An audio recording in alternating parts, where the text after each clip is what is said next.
Hey, you guys. Good morning, everyone. Let me just put on my microphone and make sure that we go live on Instagram as well.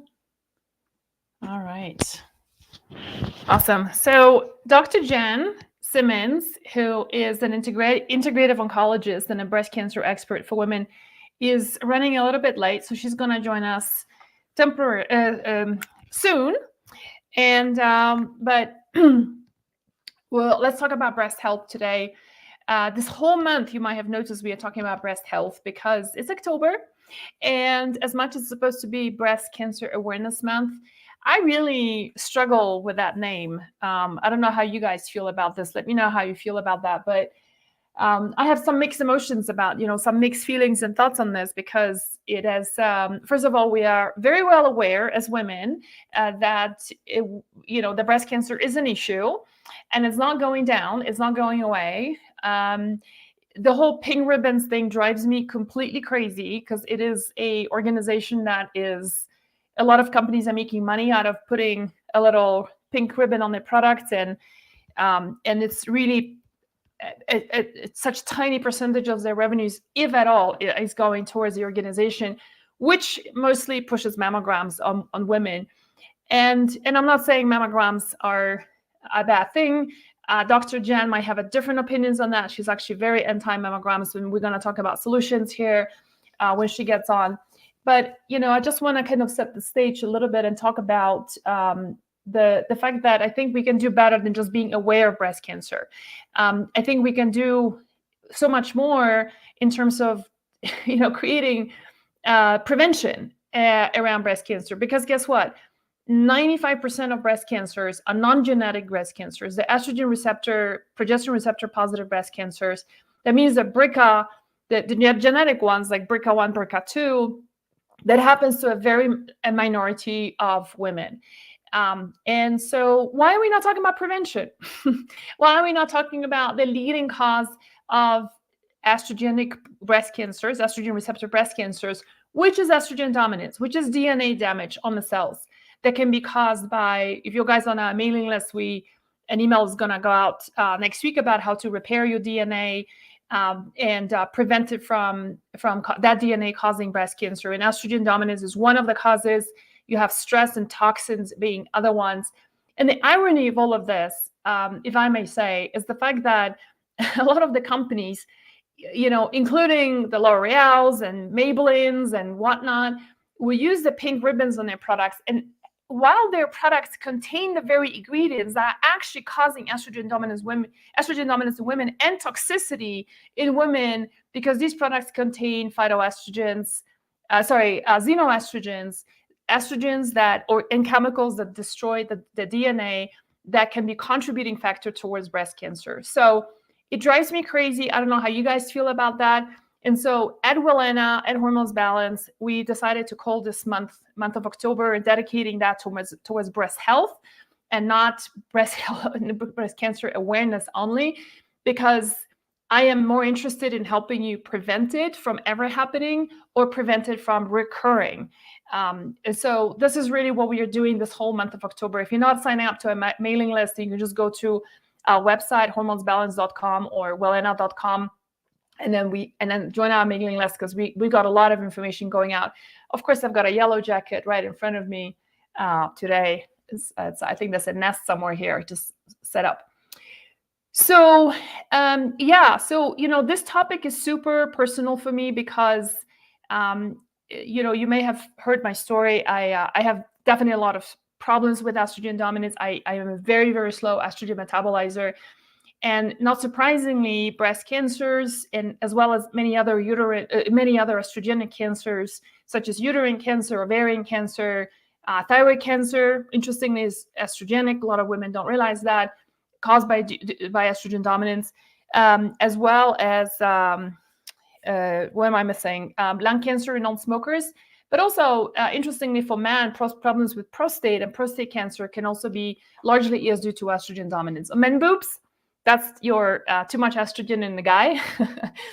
So it's a very personal topic for me, and that's the reason why. Why? Because both sides of my family, we have women who passed away from various estrogen cancers, ovarian cancer, uterine cancer, breast cancer, all my aunts on both sides. And so genetically, I've inherited genes that make me a very slow COMT, COMT. Some of you, if you've tested your genes, you may know you have a slow COMT. I'm an incredibly slow COMT. And so I need to work extra, extra hard to get rid of those estrogens correctly, as in the dirty estrogens, and not overproduce them, which I tend to do. And this is where the Dutch test can become really helpful in managing your estrogen metabolites. For those of you who attended the training on lab testing with Dr. Alan Hopkins just a couple of nights ago, you know what I'm talking about. Or maybe you're familiar with the Dutch test. That's why I love the Dutch test, because it just shows you those metabolites, which is super important. Blood is not going to show you that. Saliva is not going to show you that. So I've also written a book about estrogen dominance. If you're not familiar, the book is called Overcoming Estrogen Dominance. I forgot to grab a copy, and so it's on Amazon. And so there was a whole chapter there on breast health management, and actually on breast cancer as well. One of my personal missions is to not go down the path that most of my aunts have gone, and just not have breast cancer. In fact, if you ask me what's my biggest fear in life, I probably would have said a couple of years ago is to develop breast cancer. The reason why I don't say that now is because it's it's almost like when you repeat something to yourself, it's like, what you're most afraid of. It's like, and that ends up happening to you, right? So I look at it more from a perspective of, I wouldn't even say that now. I don't even feel that now, because I've done so much work on my own health to manage estrogen metabolism correctly and be surrounded by the kind of stuff that does not damage my DNA, meaning reducing toxicity in my life, taking rests, having cortisol under control, using clean products, using clean kitchen, cooking utensils, cooking pots and pans, and so on and so forth. All of that can be big contributors towards toxicity. So let me know, for those of you who are joining us live here, what are your biggest questions while we're waiting for Dr. Jen? What are some of your biggest questions about breast health? What questions would you have for us today? We are going to be talking about the very controversial topic of diagnostics, whether is it better to go with thermography, or is it better to go with mammograms, or is there another option? And Dr. Jen is going to be talking about a third option that is being rolled out in the country, and she's championing that. Unfortunately, it's only limited to a few locations. So we're going to be talking about that. I personally, let me just talk about from my personal experience and what's available out there. An email went out just recently about thermography or mammograms, and I wrote a whole big article about it. If you go to my website at hormonesbalance.com, hormones with the S, hormonesbalance.com, you will find, and just look for thermography. I did a big interview with Dr. Rin, who is an expert in thermography. And I know that thermography gets a lot of bad rep. And so just stay here with me for a second, because it is not that thermography is an answer to everything. There is a lot of factors in it. In fact, part of the reason why I got such a bad rep is because there is a lot of people who are unqualified with very inexpensive, inappropriate equipment who are doing testing using thermography, and that's just incorrect and is misleading. And that's why a lot of women walk away with a false sense of hope that everything is okay, but actually her breast health isn't okay. And then she finds out, like 6 months later, that she's actually had breast cancer because that wasn't done properly. So in the article, I mentioned there what's a good thermography center, what to look out for, everything from the resolution of the camera, if you go to a place that does like Botoxes and, all sorts of injections and cryotherapy, and then, by the way, they also do thermography, most likely it's not going to be the right kind of place. What we see is that typically when a thermography center is really serious about what they do and they're really good at what they do, they have a dedicated room that's cooled down before you go in. They cool off the room.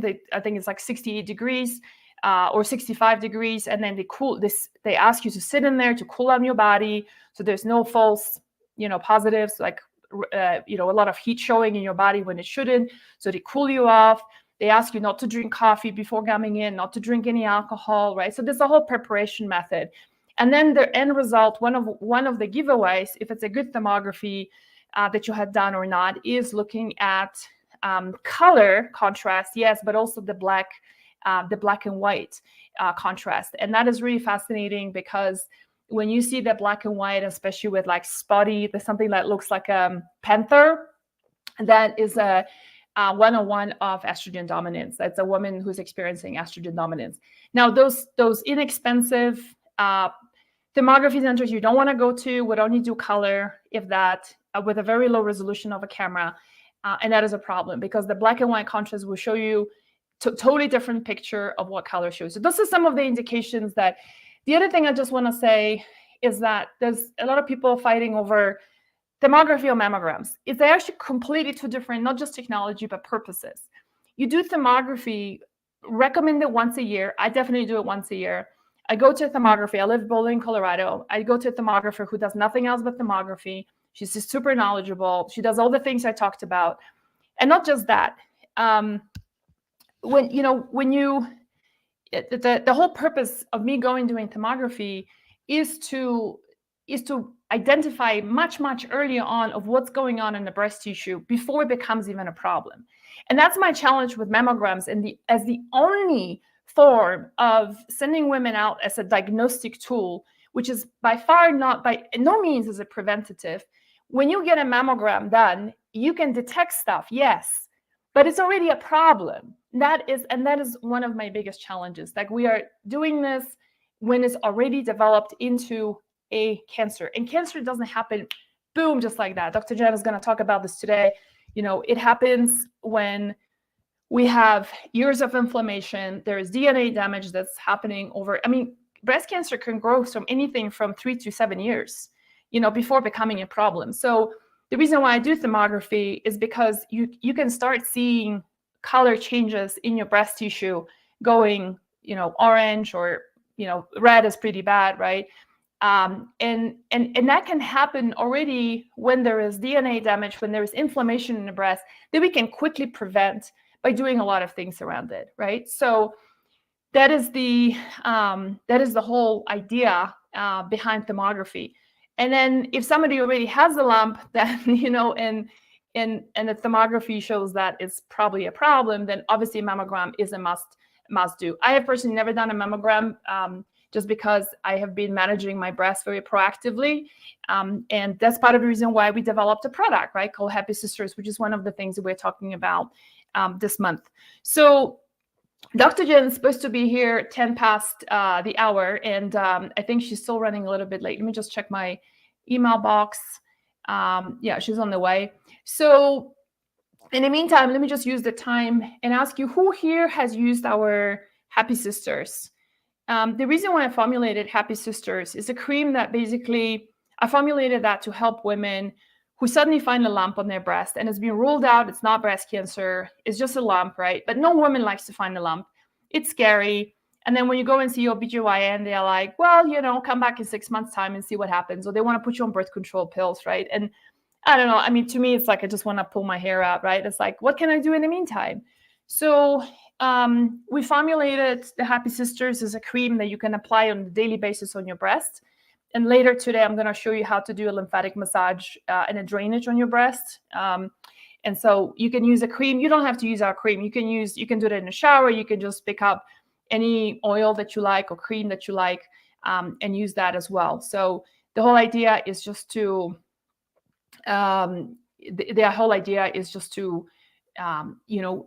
constantly be moving the lymphs in your breast, because it is one of the most lymphocyzed areas in your body. Actually, it really is, especially around here, and so a lot of toxins, especially if you have a history of using a lot of deodorants with a lot of those chemicals that can go right straight into your breast, right? That's just like all of that you need to stop. The other thing that obstructs breast, lymphatic, or causes stagnation in the breast is our wired bras. So, if you have large breasts, it's a little harder, but if you have smaller breasts, then opting in for cotton, not synthetic, cotton bras that do not have wiring, using some other, if you have larger breasts, there are bras that use support with using fabrics rather than the wire. So this can be really, really helpful.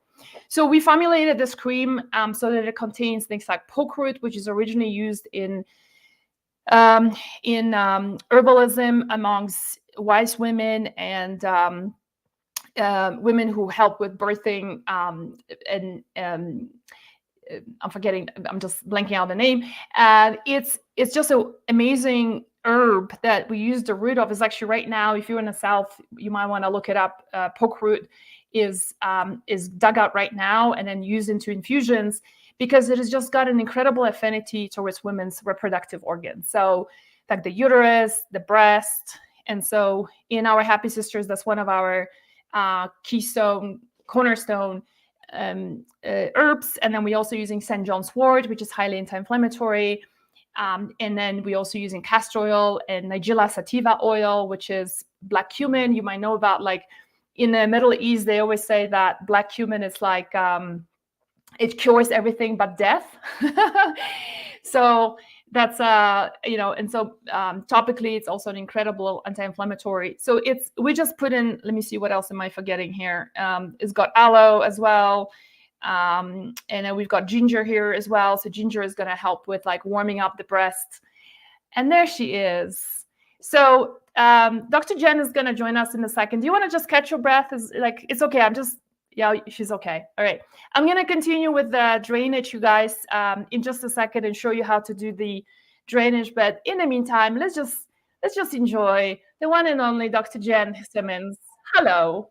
Hi there. I completely apologize. I was on my podcast waiting for my guest, who is my 4 o'clock. So I am so sorry. Okay. I just got my schedule mixed up. It's all good. You know what? We all here. There's a lot of people on Instagram. It's all good. Amazing. And yeah. And so, how are you? I'm doing great. Great. I mean, this is always a crazy time of the year with Breast Health Awareness Month or Breast Cancer Awareness Month or whatever you want to call that. And I, for my part of it, think that I have a little bit of a different perspective because how the conventional or traditional or whatever you want to call that world thinks about what should be happening in this month and what I think should be happening in this month are not always exactly aligned. So let's talk about that, because I just opened up as you, I don't know if you know this part, but estrogen dominance is a big part of what I do. Yes. I've always had a lot of problems with my breast. All my family members on both sides of the family have passed away from various different estrogenic cancers. So I have all the unfortunate, very slow COMT gene and all of that. So a lot of it is very personal work for me. Would you mind I've been talking for the past 20 minutes. Why don't we, instead of me introducing you, why don't you just tell us a little bit about what you do and why is your approach so different? And the funny thing is, so here's the funny thing, Dr. Jen, is that we didn't connect before this. I was hoping to, but we didn't get to connect.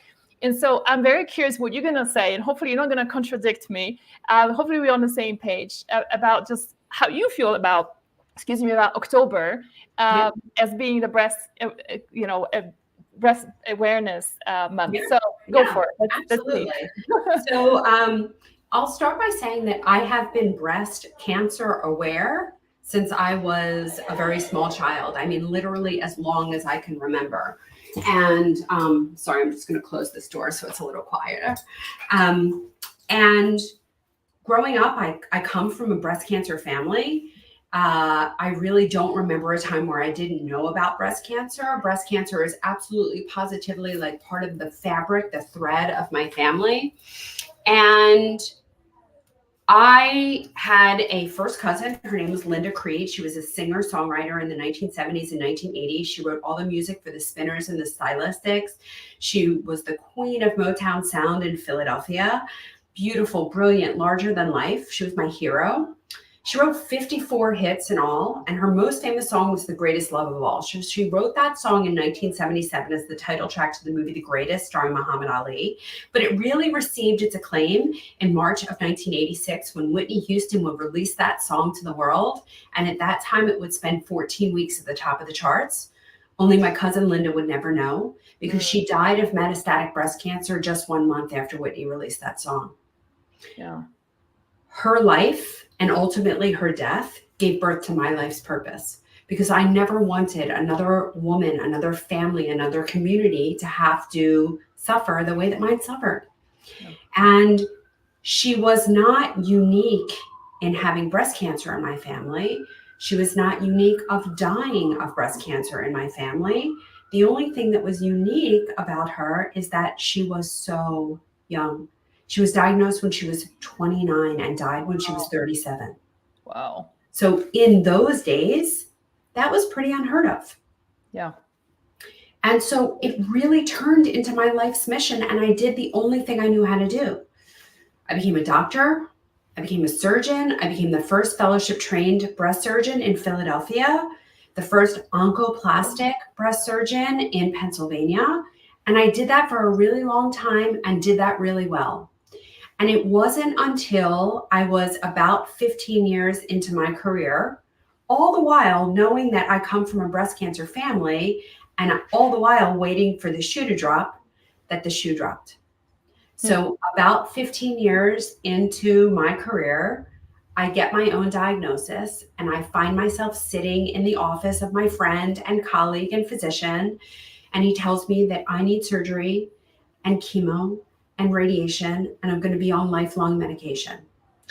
And despite the fact that I have all of this knowledge, and despite the fact that I'm running a cancer program, and despite the fact that I know that this is standard of care, when those words are coming at you, they have entirely different meaning. Yeah. And I was all in conventional medicine. I was by the book. I was gold standard. I was NIH guidelines. I was American Cancer Society guidelines. I was all those things. And yet, when I was told that I needed surgery and chemoradiation and be on lifelong medication, something inside me woke up. Yeah. There was a voice. There was a The message. rebel in you. Yes. Yes. And I just could not quiet this voice that said, there's something else, go find it. So I leave the office against medical advice. I refuse treatment. My doctor, of course, says to me what I said to thousands of women before that, what's going to happen if I don't treat? You're going to die of your disease. And it's not that I didn't believe him, but that I couldn't quiet this voice. So I go on this journey to figure out how to heal myself. And I'm very fortunate that very early on in this journey, I'm sitting in a lecture hall. This tall, lanky guy walks on stage and introduces himself as a functional medicine physician. Now, at this point, I'm a doctor for about 20 years. And all I can think in my head is like, what's this quack talking about? There's no such thing as a functional medicine physician. And then I remember that I'm sick and I'm there for a reason. So I check my ego at the door. I tune in. And thank God I did. Because without question, God gives you what you need when you need it. And what I needed to do on that day is to hear Mark Hyman speak. No. Because what Mark Hyman was going to say would not only telescope how I was going to get well, how I was going to heal, but he was also going to change the trajectory of the rest of my life as a healer. Yeah. Because as a conventional medical doctor, we don't heal anything. We don't heal anything at all. We're not even taught to heal anything. That's not a part of what we do. As a conventional medical doctor, we're taught to recognize a constellation of symptoms and manage them. Manage them with a surgery, manage them with a pill, manage them with a procedure, manage them with whatever that is. Yeah. But we're just meant to take a person from one illness to the next and hope that we can extend their time in this illness and send them to the next illness, and extend their time in this illness and send them to the next illness. Right? Let me ask you, how much time do you have for us today? Because I do have some hot questions for you that I've promised our audience. We sent it out to email to our whole list. I'm I yours. want to make sure we have enough time. How much time can you give us today? I'm yours. Okay. I am Well, I have until 3:00. So Eastern. yes. So, okay. So that's okay. So we have like a good half an hour, not a 35 minutes. Awesome. Yes. All right. So what are your thoughts on this whole October being Breast Awareness Month?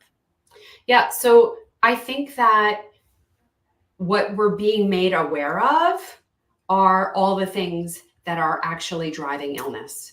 So, if we are raising money, that money that's going to these charities, that those charities are then funneling that money to the pharmaceutical industry, which is just creating more sickness, and around and around and around it goes. But then they are in turn supporting these charities, who are in turn funneling more money to them. And this is the state of where things stand right now.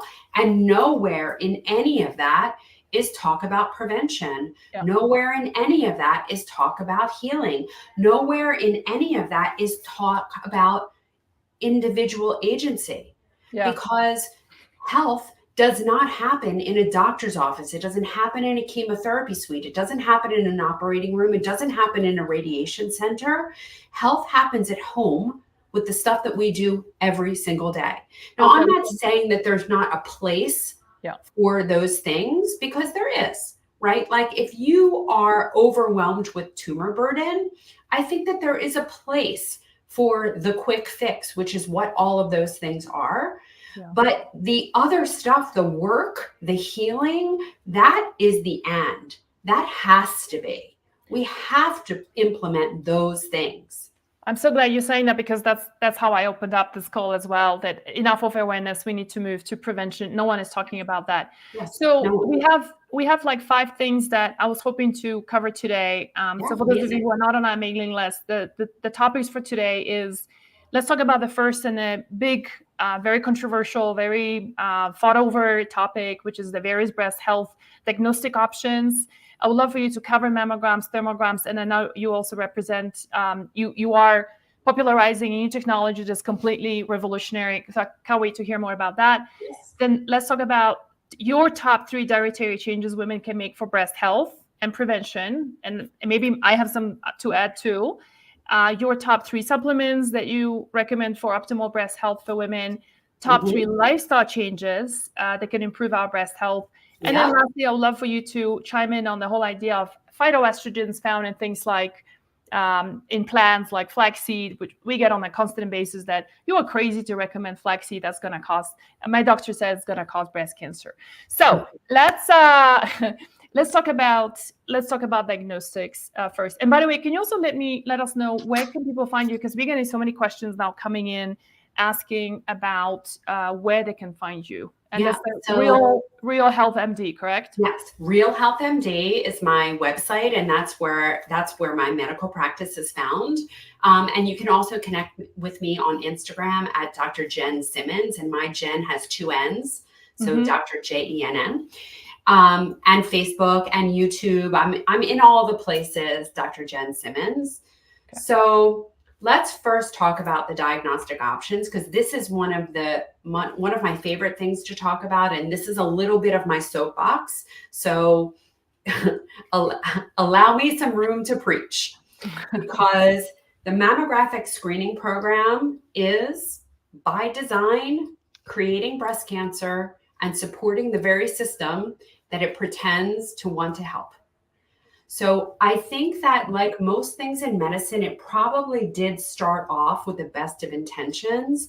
And then when it became a machine, when it became a financially generating system, we ignored the facts, because we have known for a long time that screening with mammogram does not save lives. We've known that for a long time. So the mammographic screening program actually started in the 1970s, and it started built on these foundational understandings. It assumed that breast cancer growth was both linear and predictable, meaning that breast cancer would start really small, grow to some critical size, at which point it would be more likely to metastasize. And if you could find it before it reached that critical mass, you could save lives and save breasts, right? So it's a lovely theory. It just doesn't happen to be true. Breast cancer growth is what it is from the very beginning. So it's about the biology rather than the size.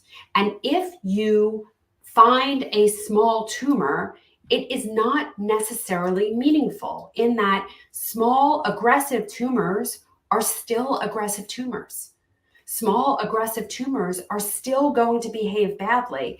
And in fact, most of those aggressive tumors are going to present in what we call an interval presentation. So they're going to present between screening mammograms because they're an aggressive process. And then there are very big tumors that don't have any tendency to metastasize. So if they don't spread beyond the breast, anyone can live without a breast. It's not a vital organ. But we can't live without our brain and our bones and our lungs and our liver and the other places where breast cancer tends to spread to. So there are very big tumors that don't have a tendency to spread, and we don't have to worry about them so much. And those are the ones that are being detected by mammogram. So mammogram is not, it's like telling someone you saved their life when their life wasn't in any danger. Right? But that's what the mammogram industry is doing. They're screening all of these people. They're diagnosing these people with breast cancer, and they're diagnosing them with a disease that would have never changed their life, would have never affected their life, would have never become a clinical disease. Now, I want to be very clear. I'm not saying that breast cancer isn't a thing. I am not saying that there aren't aggressive breast cancers, and I am not saying that there aren't people who die of breast cancer. There are. And I am in no way minimizing their disease or their experience. Okay, please know that. But what we're talking about is a minority, and that minority is not being affected by screening with mammogram. So no matter how many mammograms we do every single year, the same exact number of women die of breast cancer every year. Interesting. No matter how many mammograms we do every year, the same number of women present with aggressive disease. We are not changing the thing that matters. If we were decreasing the number of women that died of breast cancer, that would be one thing. We are not. Yeah. All we're doing is creating more breast cancer. Now, I want to address the second part of that, which is that they believe that screening with mammogram would decrease the number of mastectomies. And if that were true, it would be amazing. Like that alone would be enough of a justification. Even if we weren't saving lives, if we were saving breasts, it would mean something, because no matter how much you try to prepare a woman for mastectomy, you cannot prepare her. Those scars run so deep. It forever changes her. There will never come another day for the rest of her life that she won't remember that she had breast cancer. Those scars run so deep. With mammogram, what has happened to the mastectomy rate? It has increased by 20%. Yes, we are increasing the number of mastectomies that we do by screening with mammogram. And here's another astounding statistic, which is frightening. For women aged 40 to 59, so these are young women, and these are the women that we are really harping on to go get screened, right? Yep. These are the women that we're telling them, if you don't get screened, you're in danger. If you don't get screened, you need more than your breast examined, right? You need your head examined. Mammograms save lives. This is our target audience. In women age 40 to 59, according to the the Canadian Breast Cancer Screening Study of 90,000 women, we're not talking about small population, 90,000 women, the same exact number of women in each group die of breast cancer. It is not impacting who dies of breast cancer. This is what's happening now. If you screen with mammogram, you are going to diagnose 20 to 30% more cancers. That means that we're going to treat 20 to 30% of these women in the group with breast cancer treatment therapies that did not need treatment at all. These are the overdiagnosed and these are the overtreated. These are staggering numbers because we have 4 million women in the United States living with breast cancer. 4 million. If we're talking about 20 to 30% of them, we're talking about 400,000 women treated for breast cancer. No, not, I'm sorry, 800,000 women right, 20%, treated for breast cancer that did not need to be treated for breast cancer. And breast cancer treatment is not benign. Breast cancer treatment accelerates heart disease, which is already the #1 threat to a woman's life. It accelerates bone disease, osteoporosis. The same number of women die every year as a complication of fracture that do of breast cancer. How can we contribute to a disease that's equally as deadly?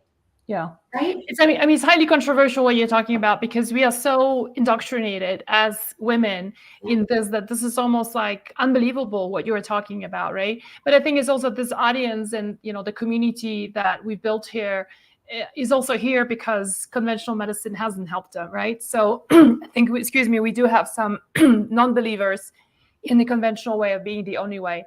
Dr. Jen, let's shift gears and talk a little bit about there's questions coming in about ultrasound and about thermography before we talk about the technology that you are revolutionizing. So I just want to talk about what I do and what I recommend for screening, right? Because my whole belief is that we cannot put healthy women, that's the screening population, right? The screening population are a group of healthy women who you have no reason to believe that they have disease, right? That's what screening is. So a screening test needs to be safe, it needs to be reliable, it needs to be accessible, and it needs to be affordable. So when we talk about mammogram, it is not safe and it's not reliable, right? 40% of mammograms will miss a cancer in the dense breasted population, which is 40% of women. So I don't believe in using a test that causes cancer to screen for cancer. I think it's immoral. I think it's wrong. So then we can talk about ultrasound. Ultrasound is a low resolution study. So with ultrasound, yes, it is safe. It is accessible. It's not terribly reliable, and it's still going to lead to a lot of unnecessary biopsies for people. So I don't recommend using ultrasound as your screening tool because we're still going to over biopsy people. And once you tell a woman that she has an abnormality in her breast, it's a hard bell to unring. She thinks that she's always abnormal, that she's always high risk. And this propagates itself, right? Like becomes like, and like begets like. And so she develops more abnormalities because she thinks she's abnormal. So I don't love that as a screening tool, though it's better than mammogram. Thermography is a wonderful study to look for inflammation, but I don't like it as a screening tool for breast cancer because for most women, that breast cancer is going to be so slow growing that it's not going to incite an inflammatory response. Now, to me, that's both a blessing and a curse because it's not something that you need to worry about. But the reason that thermography has such a bad reputation in the breast cancer diagnosis is because it's going to miss a lot of breast cancers, because unless it creates an inflammatory response, it's not going to be picked up. So let me ask you this. So not all breast cancers show an inflammatory response? Right. Not all breast cancers will. And not all breast cancers will create that heat signal. And so if it's a very slow growing non-aggressive breast cancer, it's not going to show up on thermography, which ultimately I think is okay because it's probably something that doesn't need intervention. But I don't use thermography as a screening tool for breast cancer. I do use it. I use it a lot. I use it to look for inflammation. I use it to make sure that we are focusing on what needs to be focused on. I use it to optimize people's health, but I'm not necessarily using it as a breast cancer screening tool. Now, the tools that I advocate for, self-breast examination, mammogram has not been shown to be better than self-breast examination at determining who does and who does not die of breast cancer. Does your website have the information how to do that?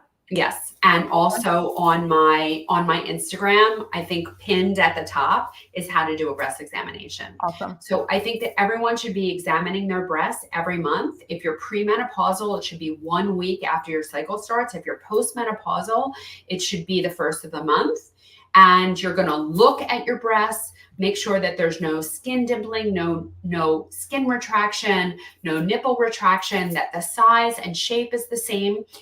You're going to feel your breasts. Everyone thinks their breasts are lumpy. Own your lumps, right? Know what you feel like when it's normal so that you can know what it feels like when there's been a change. No one is ever going to know you better than you know yourself. Just know yourself.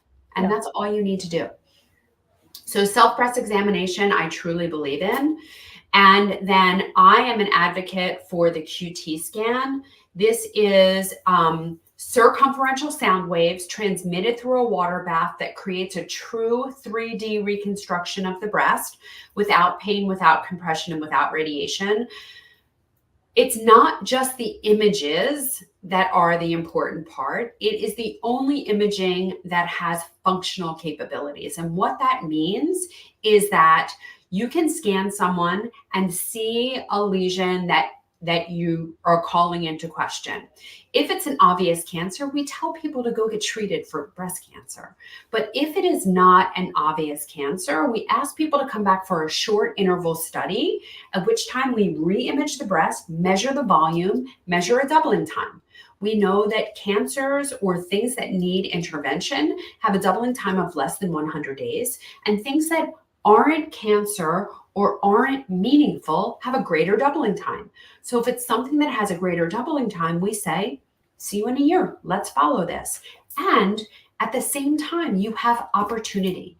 You know there's something in your breast. You know that something's developing. You have the opportunity to take stock in your life, to make changes, to create breast health, because breast health is something that can be created. Yeah. So that is the imaging modality that I am a proponent for. And also there is a new test. It is called the ARIA test, AURIA. It's the tears test.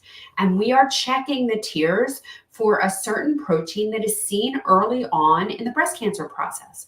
So these are the S100A8 and S100A9 proteins. And as it turns out, they are found abundantly in your tears.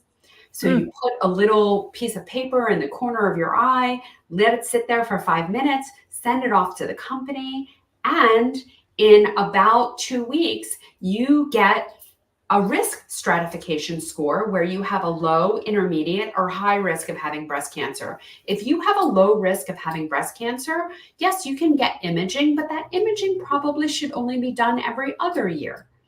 If you have a intermediate or high risk, then we're going to look at your studies a little closer, and we're going to take that opportunity to decrease your inflammation, to decrease your overall inflammation, and to get you focused on the things that we know drive health.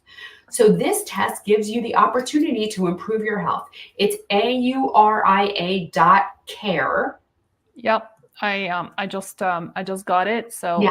That's if you want 20% off that test, all you need to do is put in the code, all caps, DRJENN20, and you'll get 20% off of that test. DRJENN, so Dr. Jen 20, and that will get you 20% off of that test.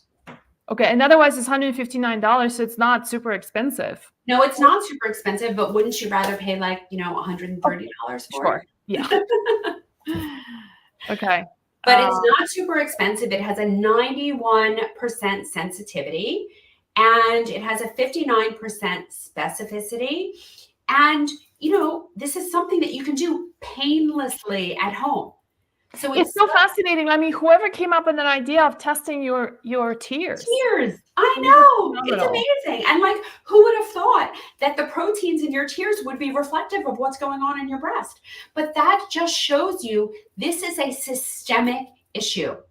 We in conventional medicine have divided up the body, and you take the heart and you take the brain and you take the bones, and we've become so divided. We are one system. You cannot divide it. We are one system. And if something is off in the system, everything is affected. So I got a question for you about the Aurea care. Like, how early does this detect? Like, we're talking about prevention, right? Is it really for prevention or is it for like earlier detection? I mean, it detects it early, way before you can clinically pick it up.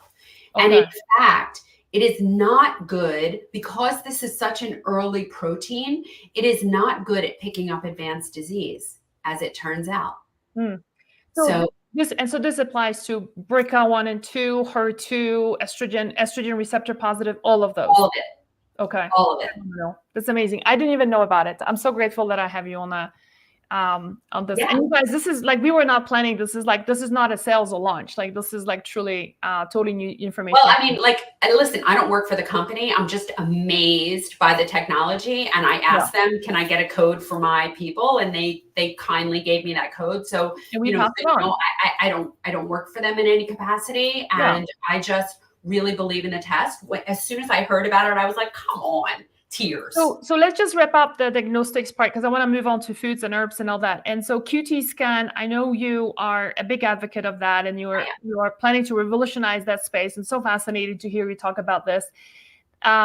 Where can we find this right now? Because this is not like everywhere in the US yet, not right? everywhere in the US yet. There are only 8 centers open in the US, but I am opening another 8 this year. So at the end of this year, there will be 16 centers, and I'm opening 50 within 5 years. And I'm also, if anyone is interested in having a perfection imaging franchise, please reach out to me, because that is how I'm going to put up 100 in 5 years. So I'm going to do 50, and I am looking for 50 partners to open in your state, so that we can have the availability for anyone who wants this test to be able to have this test.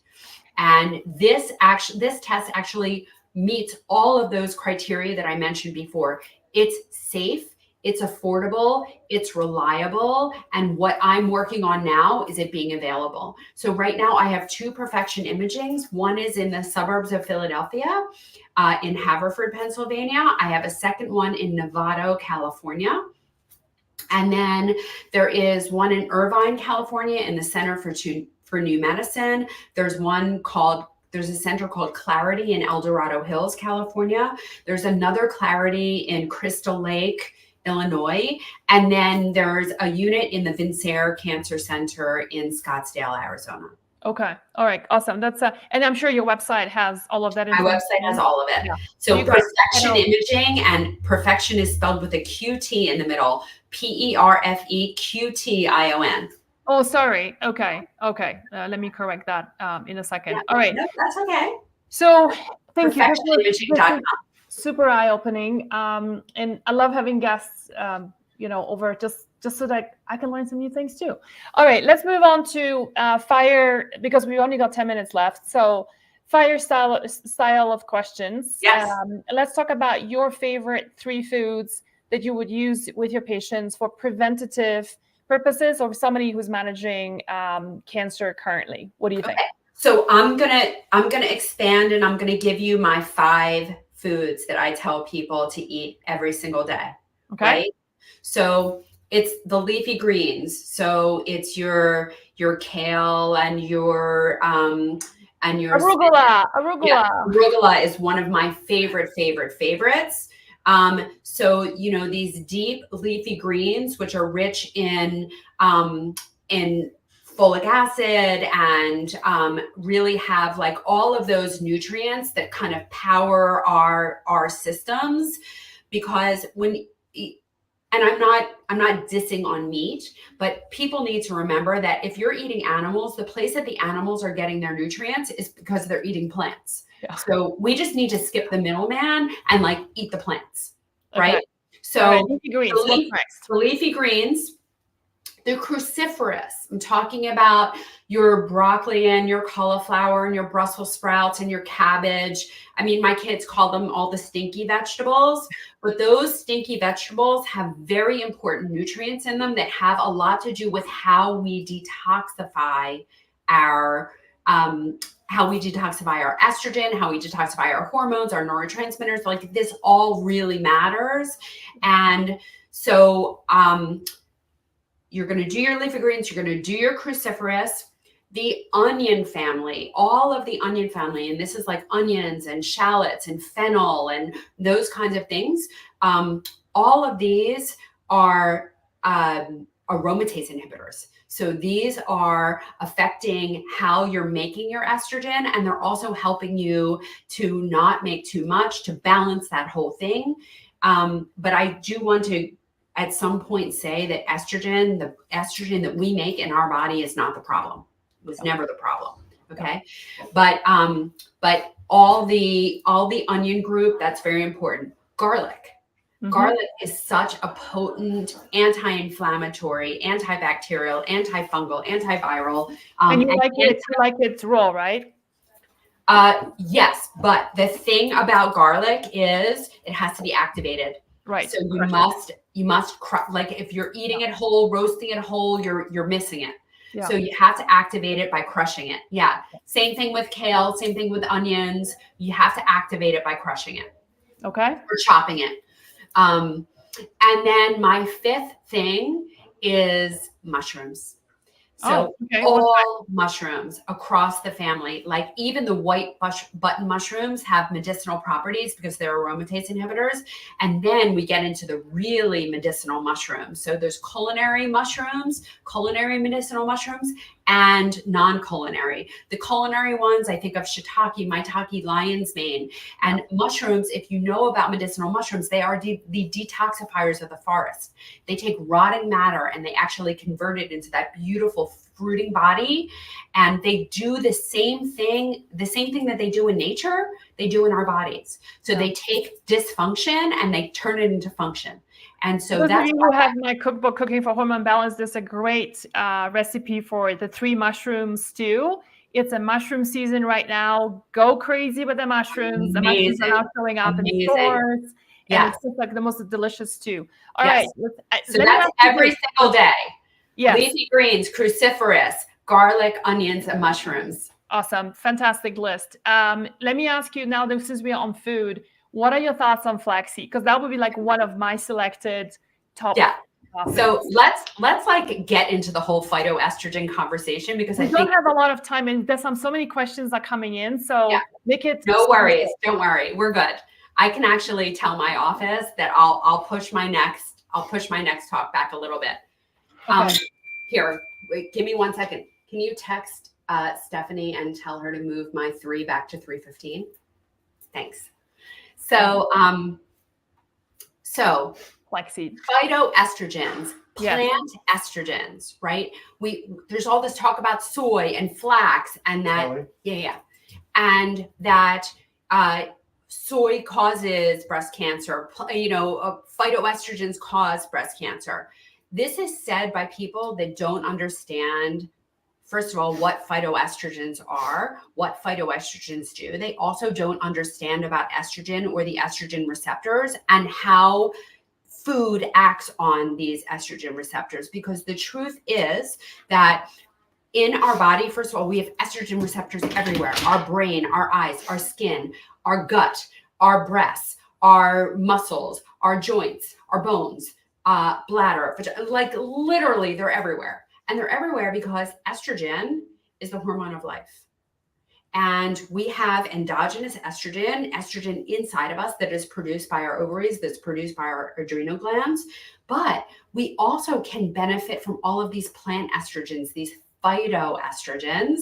And in general, where they're acting is we have 2 kinds of estrogen receptors. We have alpha receptors. These are stimulatory. These cause growth. And we have beta receptors. These are the kind of calm down and control growth. And they are what is activated in the second part of our menstrual cycle, where if there's not a pregnancy, we shed that lining and we grow our breast lining in the beginning of the month. And then if there's not a pregnancy, it kind of goes away. And that is because of the beta receptors. And the beta receptors are what flax is acting on. It's what soy is acting on. It's protective. And we know when we look at these populations where this is a large part of their diet, they have much less breast cancer because it's so protective. Flax is one of my favorite things. I recommend flax every day, both for the omega, for the phytoestrogen, and for the fiber. Yeah. Fiber is one of the best ways that you can control that estrogen dominance that you were talking about. And ladies, for those of you who are constipated, I always talk about this. It's you cannot have healthy hormones and prevent any kind of hormonal imbalances when you're constipated every day. And flax is just a wonderful way of getting you going. So you're doing a smoothie today, just add a couple of tablespoons of flaxseed, and you have so many benefits for that. Fantastic. You're such a big teacher. Like I can see, like it's just not a yes or no answer, but you have to contextualize everything for us. And I thank you for that. Do you want to add something on? And can I just add to this? Because the phytoestrogens, this flaxseed is one big one. But, I'm also an herbalist, and it drives me crazy when people go, oh, yeah, but black cohosh is a phytoestrogen too. It hence should be avoided, right? And here's this woman with these raging hot flashes, and she is now stuck because she's got no estrogen. And then, even the innocent black cohosh is being now contraindicated by her oncologist, which is such sad. So there's a lot of herbs you're going to hear about that are phytoestrogens. I think that everyone needs to know that with rare exception, obviously I'm not going to make a total blanket statement, but with rare exception, oncologists, medical oncologists, they don't know anything about food, about herbs, about nutrition, about the effects of all of these things, about the physiology, about how the body is actually functioning. They don't know. Let me tell you what they're taught about. They're taught about drugs, potential drug side effects, potential drug interactions, and how to manage them.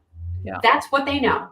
Yeah. They know how to deliver chemotherapy. They know how to maybe avert disasters, but they do not know about nutrition. They don't know how to support people. They don't know. And so often what they confuse is no and I don't know. They get that confused. Yeah. So my other favorite is like it's all anecdotal and it's inconclusive, and hence you should not be touching it. Okay. All right. But here's the thing. It's like this is not going to hurt you, right? Whereas what they're talking about will absolutely hurt you. So why wouldn't you like just consider that? I mean, it just bothers me so much that they don't even consider it. Yeah, and there's actual studies that actually show exactly what you're talking about. It's not like PubMed doesn't have that. This is not exactly. There's actually studies on flaxseed. William Lee and Michael Greger wrote entire books on this. Like it's not like it's not out there and not defensible by mainstream doctors. Like let's move on to supplements, because that's one of the most common questions we get, right? And you guys, for those of you who are maybe new here, we got a lot of new people in our community. I'm a big proponent of that, like a triangle pyramid. At the bottom is food, like that's your pyramid of healing, and at the bottom of your pyramid is food. That's absolutely foundational. You cannot out supplement a good diet ever. So that's your clean supplement. Sorry, a clean diet at the bottom. Then it moves on to herbs and supplements, and then prescription stuff. There's time and place for prescription stuff, but it's going to be on a lesser and that's your healing pyramid. So talk to us about your favorite supplements, however number you want, whether it's 3 or 5. So I have like a core of supplements that I use in almost everyone, because I think that they're so important and we're not getting them from our food. So one is Pectisol, which is modified citrus pectin. And there is a preponderance of evidence that this supports both breast cancer prevention and treatment. And so I am a huge fan of using Pectisol. I use it differently in the prevention population than I use it in the treatment population. In the prevention population, I'm doing a once daily dosing. And in the treatment population, I'm doing 3 times a day. Vitamin D. This is something that we should all be getting from sunlight, but we live indoors. Most of us live indoors. And in order to get what you need from sunlight, you have to have 75% of your skin exposed for at least 15 minutes without sunblock, without any intervention. And that's only works if you have good genes. And a lot of us don't have the best vitamin D genes. Yeah. Me Yeah. too. So Yeah. I have like poor vitamin D genes across the board. I don't make it well. I don't transport it well. I don't bind it well. And so for someone like me, I have to dose a lot and I have to dose often, right? Like one whopping dose for me doesn't work because I just don't have the carrier ability to take it around my body. So I have to do little aliquots throughout the day in order for me to get the right amount of vitamin D for me. This is something that everyone should know your vitamin D level. Yeah. And it should be somewhere between 60 and 100 nanograms per deciliter. And if you are not there, or if you do not know, you need to know. Yeah. You need to know. It's a simple, inexpensive test. Even the most conservative doctors would do it. Yes. Yes. All right. Although a lot of doctors will give you pushback, I think that is something worth fighting for. And if they give you too much pushback, there's lots of ways of ordering it on your own without. Exactly. Yeah. Okay. Magnesium. Our soil has become so magnesium depleted. Magnesium is participating in over 300 reactions in our body all the time. Every second, we need magnesium. And it has a lot to do with hormone detoxification. What's your favorite form? There's so many different types. So it's true. And I am using Magnesium Breakthrough, which is a blend of like 7 of the most bioavailable magnesiums. This is not necessarily the one that you would use if you were looking for help with constipation. If you're looking for help with constipation, you want one of the non-absorbable forms that stays in the gut. Yeah. The one that I'm using is mostly absorbable forms, but there are lots of good ones out there.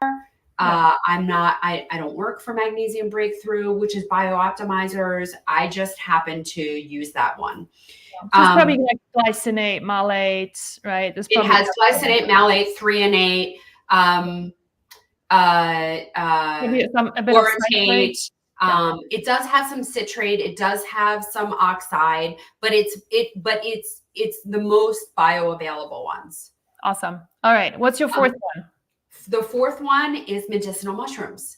Because much as you can eat those culinary mushrooms, the maitake, shiitake, lion's mane, hen of the woods, oysters, there are medicinal mushrooms that have tremendous healing powers, but they don't taste good.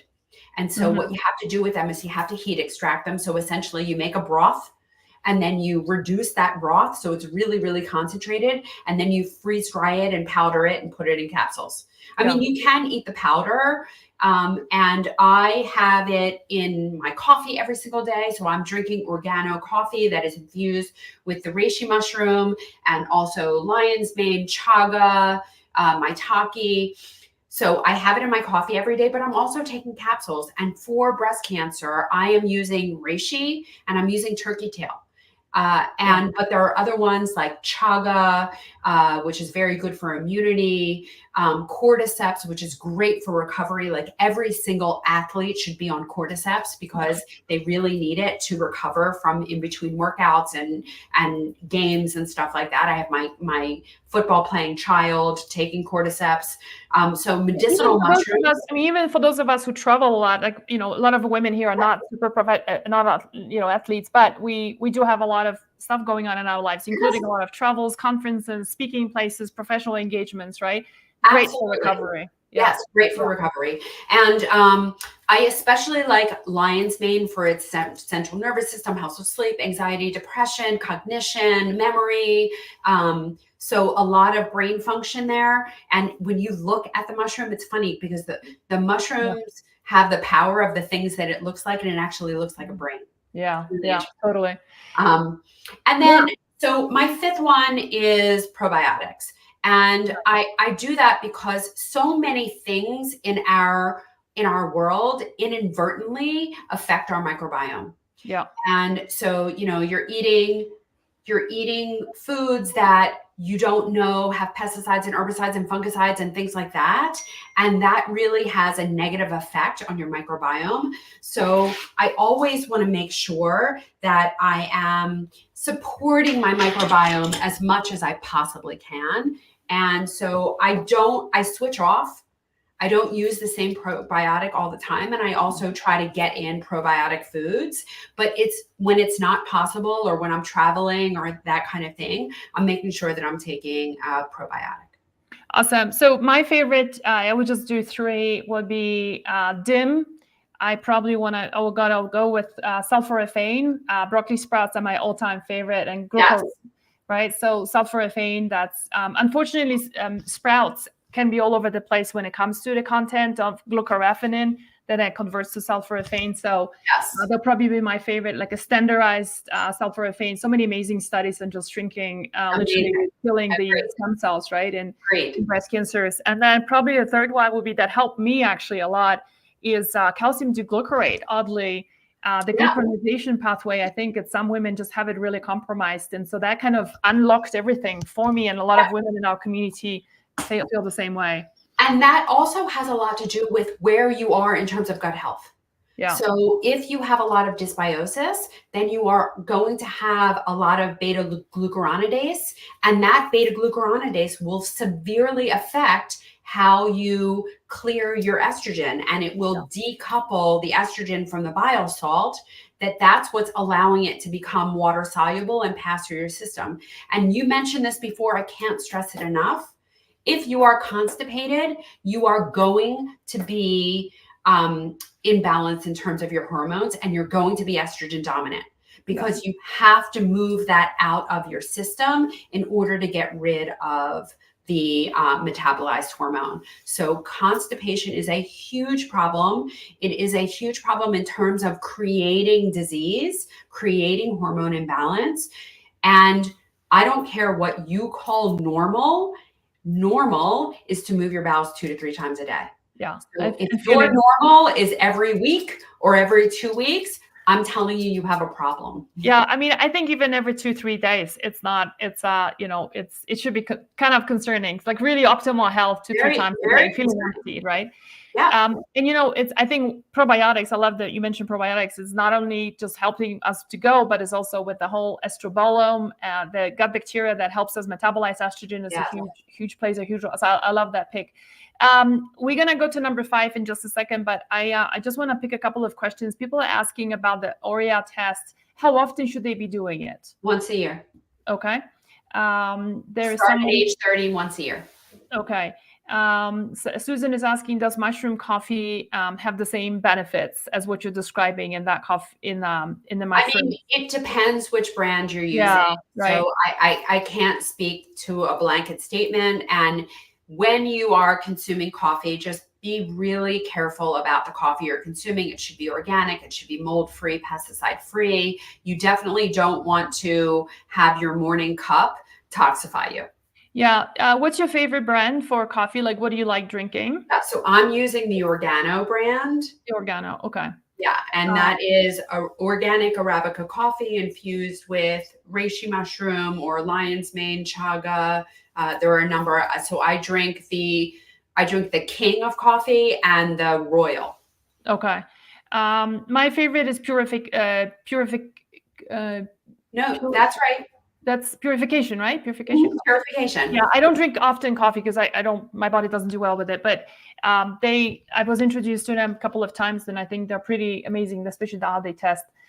A lot of people who can drink coffee can drink that. So, okay, let's talk about the last point, and that is, what are your favorite?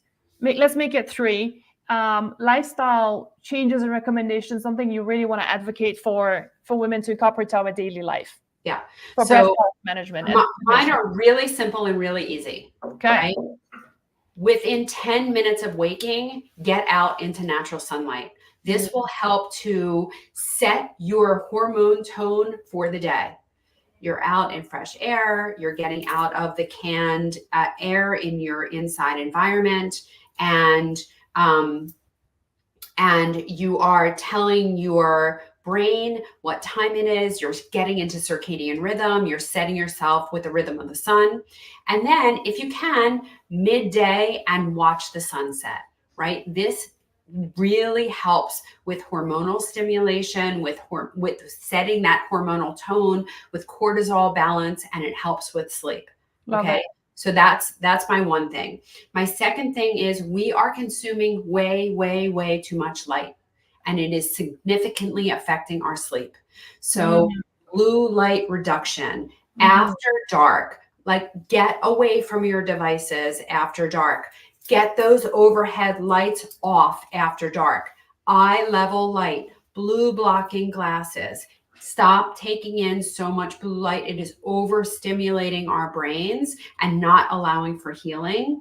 And the third thing that I really think is so important is prioritizing sleep, because sleep is where the healing happens. So we have to have really good sleep hygiene. And that means don't sleep with your phone by your bedside. Don't even sleep with your phone in your room. You shouldn't be anywhere near that electromagnetic field when you're trying to sleep. Cool your bedroom at night. We sleep better when the temperature drops. So cool your bedroom at night so that you can have sound sleep. Make it as dark black as possible, because any light will disrupt your sleep. It should be super quiet. If you don't live and sleep in a quiet place, get those nice little earbuds to put in, not the electronic ones, like the soft fuzzy ones. Yeah. And make your bedroom a really comfortable place. And your bedroom should be for sex and sleep. That's it. Yeah. Your bedroom is not a workstation. It's not for entertainment. It's not for anything else but sex and sleep. So if you prioritize sleep, if you get into circadian rhythm, if you reduce your electromagnetic field, this is going to go a really long way towards health. Awesome. I absolutely love those. So my top 3 will be: get rid of all the toxins in your kitchen and the bathroom, because those estrogens are just going to be completely contributing towards that. Number 2, I'm a big advocate, same as you, sleep, but I'm also loving the fact that doing day rests, something that I think is very underappreciated. We have a day circadian rhythm too. And so just taking a rest for even 15 minutes, relaxing, deep breath. My third one is, and it's just coming from observing a lot of women struggling with their health, that eventually leads to things like breast cancer, and that's past trauma, resolving past trauma, dealing with our, whatever it is that we inherited, that whatever happened in the past, and not letting those stories bring us down. That will be my your body favorite trait. Score for sure. Yeah. Let's squeeze in one last question before we go off. Can Dr. Jen tell us about her thoughts on sonicine testing? SONECINE? Yeah, it's just another ultrasound. Okay. It's not a. Yeah.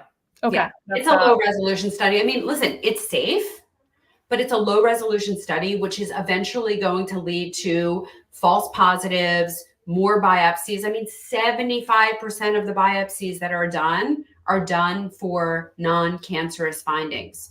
So 75% of women have this alarm bell rung, and you can't unring it. Yeah. So I'm not a fan of using these low resolution studies, even though they're safe. So I don't want to say like you're not going to get it's a false negative, right? So yeah. All right, everyone. So realhealthmd.com, Dr. Jen Simmons. Please do follow her on all her social media. She's got different handles depending on where your virtual home is. I am so grateful for you being here today and giving us that additional. I'm so sorry about the confusion in the beginning. I am not to be trusted. I'm terrible with my schedule. Okay, I'm going to stay on for 2 more minutes because people are asking about the drainage for the breast. I'm just going to do a quick demo for them. But amazing. So grateful to be and let's do this again soon. Yes, let's do it. All right. Thanks. Bye, everyone. All right, so let's do this actually. What I'm going to suggest is let me come on live next week and do it properly, just because I do need to dash. We are really over time today. I want to thank you for your patience of being here today.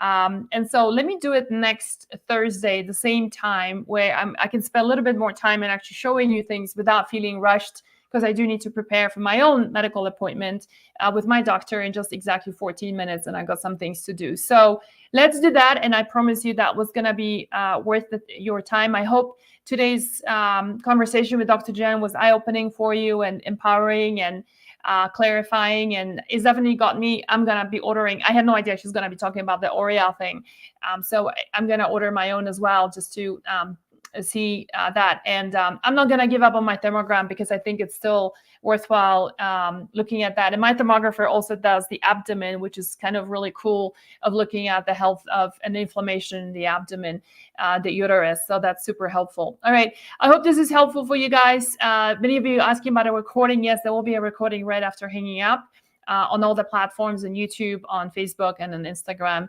And I look forward to seeing you next Thursday. Thanks, everyone. Bye-bye.